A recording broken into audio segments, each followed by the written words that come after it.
Damos la más cordial bienvenida a todos y cada uno de los que se dan cita en este momento para meditar esta carta que Dios nos da por su gracia. Estoy hablando de la carta de Judas. Es una antes de llegar a Apocalipsis. Recordemos que nada más tiene un capítulo, pero sencilla, pero profunda, rica, llena de mucha doctrina, de mucha advertencia, de muchas cosas que el Señor quiere que nosotros nos enteremos. Así que vayamos directamente y los invito para poder leer nada más en este video los 2 primeros versículos para poder meditar en ellos. Así que doy lectura en Judas 1:1. Dice: Judas, siervo de Jesucristo y hermano de Jacobo, a los llamados santificados en Dios Padre y guardados en Jesucristo. Versículo 2. Misericordia y paz y amor os sean multiplicadas. Fin de la cita. Mis queridos hermanos, debemos de mencionar que en la antigüedad las cartas se firmaban al principio e inmediatamente uno sabía quién la había enviado. Comparado con el tiempo actual, debemos de leer toda la carta para enterarnos y saber quién la escribió. Así que en este video vamos a estudiar 2 puntos a modo de pregunta. La número 1 es: ¿por qué Judas se presenta como siervo de Jesucristo? Así lo dice en el inicio del versículo. Así que dice, la segunda es: ¿quién es Jacobo? De quien también se menciona, debemos de identificarlos.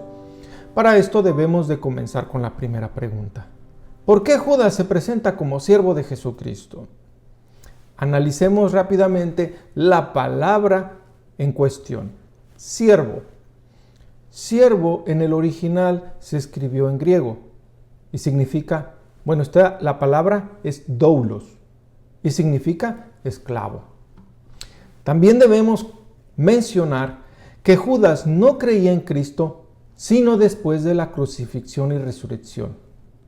De Cristo estoy hablando, nuestro Señor. Judas era incrédulo, o sea, no creía.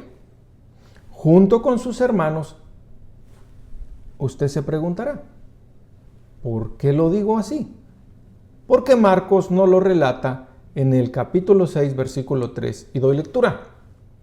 ¿No es este el carpintero, hijo de María, hermano de Jacobo, de José, de Judas y de Simón? ¿No están también aquí con nosotros sus hermanos y se escandalizaban de él? Fin de la cita. Mis queridos hermanos, importantísimo este versículo. También tenemos en bendición de parte de Dios que Él nos dejó en sus santas escrituras una conversación entre Jesucristo y sus hermanos incrédulos, los que acabamos de darle lectura, y se encuentra registrada en Juan capítulo 7 del 1 al 5. Y leo: incredulidad de los hermanos de Jesús. Después de estas cosas, andaba Jesús en Galilea, pues no quería andar en Judea, porque los judíos procuraban matarle. Estaba cerca de la fiesta de los judíos, la de los tabernáculos. Y le dijeron sus hermanos: sal de aquí y vete a Judea, para que también tus discípulos vean las obras que haces. Porque ninguno que procura darse a conocer hace algo en secreto. Si estas cosas haces, manifiéstate al mundo. Y versículo 5 del capítulo 7 de Juan dice: porque ni aun sus hermanos creían en él. Fin de la cita. Mis queridos hermanos, está de una manera sencilla, clara, para poder entender. Sus hermanos no creían en él. No vamos a entrar en la controversia que muchas personas se confunden o quieren confundir, que sus hermanos eran los apóstoles, pero ya en el video anterior lo hemos aclarado en la introducción para poder nosotros seguir avanzando. Así que los invito, si tienen esta duda, ir al video anterior donde se explica con mayor claridad. Pero con estas simples y sencillas palabras lo podemos entender. Así que prosigamos en la lectura. Y hermano de Jacobo. Una pausa.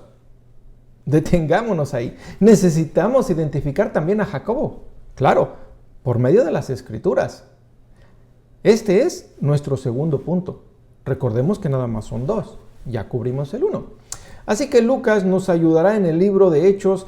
Él nos habla del arresto de Pedro después de haber sido liberado por el ángel enviado por el Señor para ser libertado.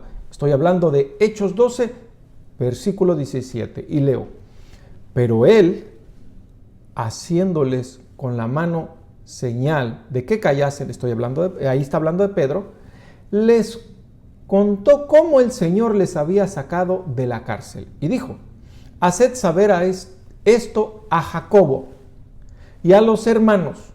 Y salió y se fue a otro lugar. Aquí aparece en este versículo Jacobo, que también aparece en el concilio de Jerusalén, donde él pide la palabra y se le da porque era una persona importante que tenía voz y voto en el concilio. Estoy hablando de Hechos 15 y vamos directamente al versículo 13, donde dice: y cuando ellos callaron, Jacobo respondió diciendo: varones hermanos, oídme. Fin de la cita. Así que aquí Dios también nos muestra que Jacobo tenía su autoridad en la iglesia, porque hasta el apóstol Pablo pedía hablar con él. Eso quedó registrado aquí en Hechos 21:18 y leo: y al día siguiente Pablo entró con nosotros a ver a Jacobo y se hallaban reunidos todos los ancianos. Fin de la cita. Aquí con toda claridad el apóstol Pablo está yendo a ver a Jacobo. ¿Por qué? Vamos a seguir leyendo para que podamos enterarnos de quién está hablando Judas en su carta, Jacobo. Porque el apóstol Pablo sabía que Jacobo había sido también escogido por Dios para ser líder en la iglesia junto con el apóstol Pedro y el apóstol Juan. ¿Por qué digo esto? Miremos en Gálatas 2, versículo 9, y leo: y reconociendo la gracia que me había sido dada, está hablando el apóstol Pablo, Jacobo, Cefas y Juan, Cefas es Pedro, recordemos, que eran considerados como columnas, nos dieron a mí y a Bernabé la diestra en señal de compañerismo, para que nosotros fuésemos a los gentiles y ellos a la circuncisión. Fin de la cita.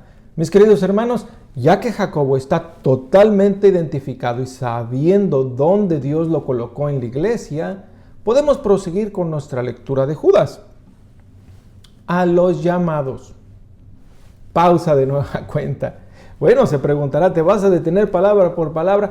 Necesitamos conocer todo esto, porque a veces escuchamos, pero las palabras las podemos pronunciar tan rápido, pero no sabemos el significado, o cuando están uniéndose la palabra del Señor, ese gran poder para poder nosotros lograr que el Señor pueda mostrar por medio de su Espíritu su grandeza y su poder. Por eso estamos meditando de esa manera. Así que a los llamados, detengámonos ahí. En esta porción de la palabra debemos de hacer preguntas a estas tres palabras, estoy hablando. A los llamados. Número 1, ¿quiénes son los llamados? Número 2, ¿cómo son llamados? Y punto muy importante, para nosotros, ¿cuáles son las características de los llamados para poder identificarlos a los cuales se ha escrito esta carta? Y hagámonos una pregunta con la información de las respuestas. ¿Yo soy uno de los llamados? ¿Es para mí esta carta al día de hoy? Mis queridos hermanos, estas preguntas daremos respuesta en el siguiente video para poder hacer porciones cortas, fáciles de digerir, para poder meditar, entender por medio de la Escritura. Y que el Espíritu Santo de Dios abra el entendimiento y el velo sea quitado y puedan ver con claridad a nuestro Señor Jesucristo. Mis queridos hermanos, bendiciones y un abrazo.